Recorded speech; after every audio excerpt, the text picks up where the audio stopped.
Assalamualaikum warahmatullahi wabarakatuh.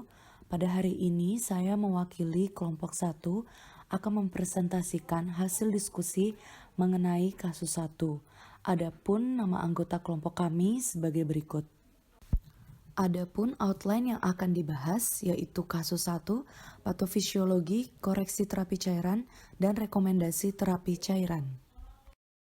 Yang pertama, kasus 1, seorang anak bernama Kevin, umur 4 tahun, dengan berat badan 12 kg, masuk rumah sakit dengan keluhan lemah, gelisah, diare mual muntah, mata cekung, turgor kulit jelek, ekstremitas dingin, suhu badan 39,5 derajat Celcius, nadi 70 kali per menit, dan nafas 25 kali per menit. Adapun didapat data lab dari pasien, yaitu yang pertama parameter HB dengan hasil 8,6 yang berarti mengalami kenaikan. Kemudian untuk parameter leukosit dapatkan hasil 13.000 juga mengalami kenaikan. Untuk parameter HCT dapatkan hasil 45 yang berarti normal dan parameter NA didapatkan hasil 122 yang berarti mengalami penurunan.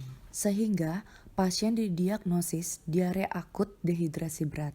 Maka, berapa kebutuhan cairan pasien tersebut dan bagaimana tata laksana terapi cairan pada pasien tersebut?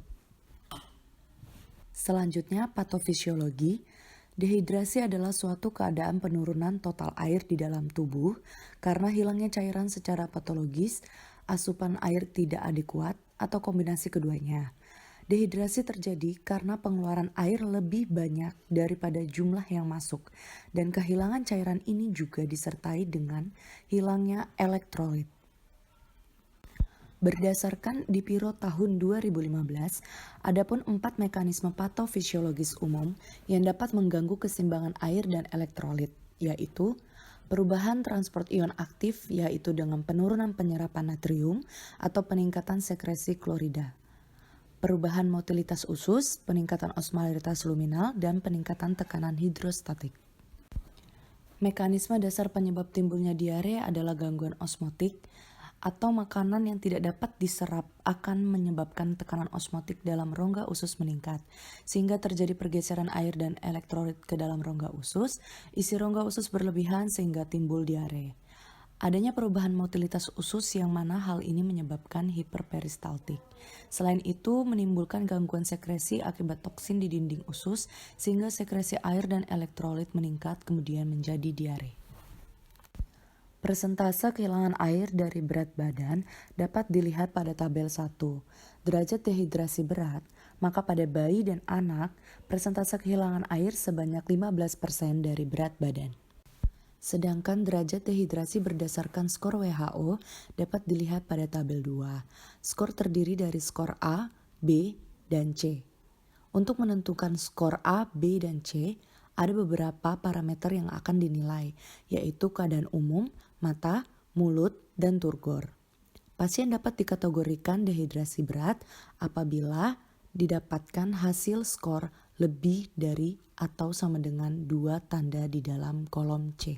Berdasarkan Leksana tahun 2015, tanda klinis dehidrasi dapat dilihat pada tabel 3. Pasien pada kasus ini mengalami dehidrasi berat, maka defisit cairan lebih dari 10%, hemodinamik, takikardi, nadi tak teraba, akral dingin, dan sianosis. Untuk jaringan, atonia, turgor buruk, urin, oliguria, dan SSP adalah koma. Yang selanjutnya adalah koreksi terapi cairan. Koreksi terapi cairan pada kasus ini dibagi menjadi 3 fase, fase 1, fase 2, dan fase 3. Fase 1 yaitu kebutuhan defisit natrium. Kebutuhan cairan defisit yang dibutuhkan adalah 15% berat badan. Pada kasus ini, kondisi pasien memiliki berat badan 12 kg, sehingga 12 kg dikali 1000 mili dikali 0,15 menghasilkan 1800 mili. Pada kondisi dehidrasi berat, yaitu perlu diberikan 20 mili per kilogram berat badan larutan NaCl 0,9%. Sehingga perhitungannya yaitu 20 mili dikali 12 kilo menghasilkan 240 mili. Pasien diberikan 240 mili larutan NaCl 0,9% selama 10 menit. Selanjutnya, sisa kebutuhan cairan defisit yaitu cairan yang dibutuhkan dikurang 240 mili, menghasilkan 1560 mili. Perhitungan selanjutnya yaitu cairan yang dibutuhkan untuk koreksi natrium saat natrium belum terpenuhi adalah 0,6 dikali 12 kg dikali target natrium yang ingin dicapai dikurangi nilai kadar natrium pada kondisi pasien. Lalu dihasilkan volume natrium yang dibutuhkan. Lalu dihasilkan volume NaCl 0,9% yang dibutuhkan adalah sebanyak 140 mili. Pemberian NaCl 0,9% 240 selama 10 menit dilanjutkan dengan pemberian NaCl 0,9% 140 mili selama 30 menit. Selanjutnya dihitung sisa kebutuhan cairan defisit untuk fase 2 dan fase 3, yaitu 1560 dikurang 140 menghasilkan 1420 mili. Yang dibagi 2, setengah diberikan pada fase 2 dan setengah lagi diberikan pada fase 3. Setelah menghitung pada fase 1, selanjutnya akan menghitung kebutuhan pada cairan rumatan yaitu untuk fase 2 dan fase 3. Kebutuhan cairan dihitung berdasarkan kondisi pasien dengan berat badan pasien yaitu 12 kg dan pasien mengalami keadaan demam 39,5 derajat Celcius, sehingga didapatkan kebutuhan cairan rumatan yang diperlukan adalah 1430 mili. 1430 mili akan dibagi 2 yaitu 1/3 untuk fase 2 dan 2/3 untuk fase 3. Untuk fase 2 adalah pemberian pada 8 jam pertama. Dari penjumlahan setengah kebutuhan defisit dan 1/3 kebutuhan cairan rumatan. Didapatkan hasil 1187 mili per 8 jam hingga dihitung dan didapatkan 148 tetesan per menit. Selanjutnya fase 3 yaitu adalah 16 jam berikutnya.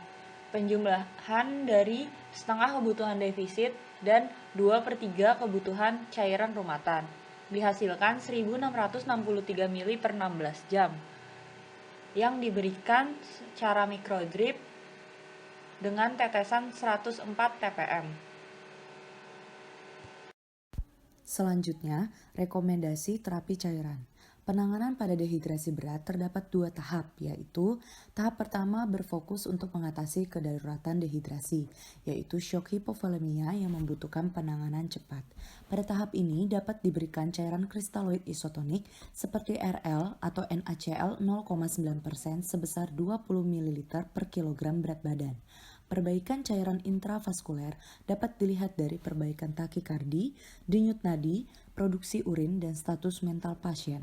Apabila perbaikan belum terjadi setelah cairan diberikan dengan kecepatan hingga 60 ml per kilogram berat badan, maka etiologi lain shock harus dipikirkan, misalnya anafilaksis, sepsis, dan shock kardiogenik.